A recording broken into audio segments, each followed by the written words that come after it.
Welcome, today I'm showing how to change your icon shape into a Samsung Galaxy Tab A7 Lite. First of all, open your Play Market and find here X icon changer application. This one. Need downloading and installing, so wait a second for install.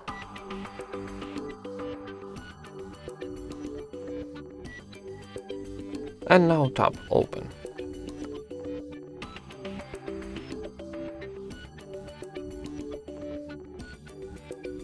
And now need choose some application what you wanna change, maybe YouTube will be nice. Now from the list of our icon library, choose some new icon, maybe this one.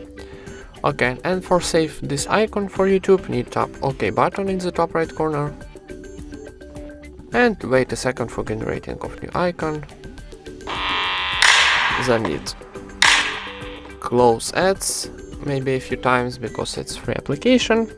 Okay, and here we got add to home screen message, so here need tap add. And we got success message, so go to our home screen, and here we got our new YouTube icon. And that's it.